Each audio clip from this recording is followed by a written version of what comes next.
So you've probably seen the ads, right? For services like Incogni or DeleteMe, they're all over the place, and they all have this really appealing promise to finally help you clean up your personal info from the internet and get a little bit of your privacy back. Take back control. I mean, that sounds great, doesn't it? For anyone who's even a little bit concerned about their digital footprint, it sounds like a perfect, simple solution. But when you stop and think about it for just a second, a pretty obvious question comes up. Exactly. I mean, their entire business model is built on collecting and selling data. So why on earth would they just delete it when some service sends them an email? It just doesn't really add up, you know? So let's actually dig in and figure out what's really going on here. To really get to the bottom of this, we first have to understand who we're even talking about. See, the term data broker gets thrown around a lot, but it's a super broad label that covers all kinds of different companies, and most of them are not what you think they are. The reality is, these companies fall into about 5 big categories. And here is the absolute key takeaway. Those deletion services you see advertised, they pretty much only deal with the very tip of the iceberg, just that first category. Let's break them down. First up, we've got people search services.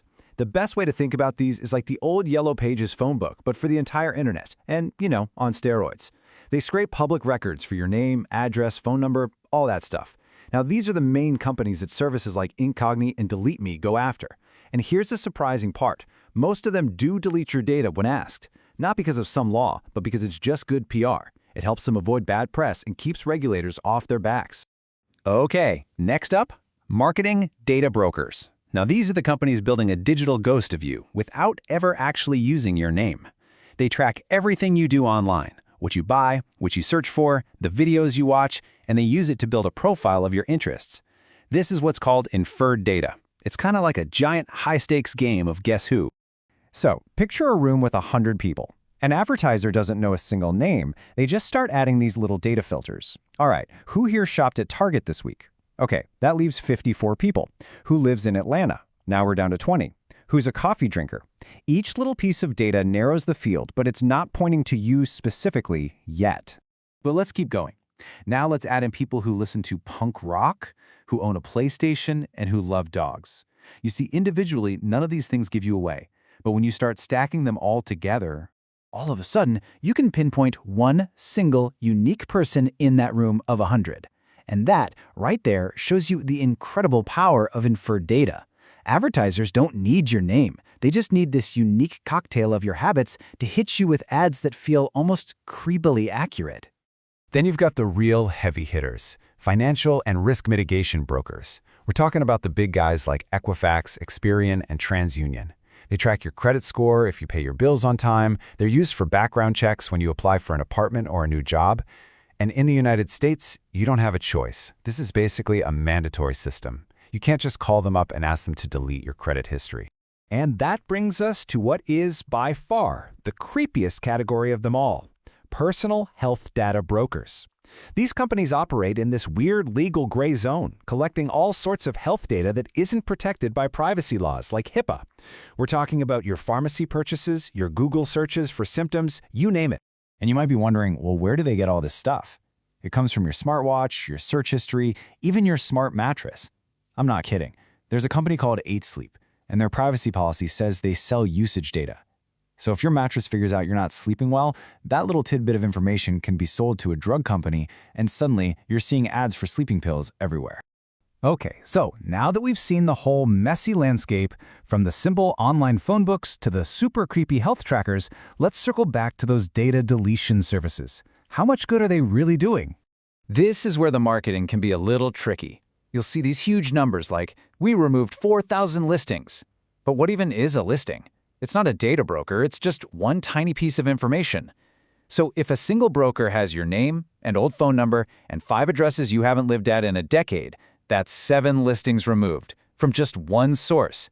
And honestly, a lot of the data they're removing is probably wrong or outdated anyway.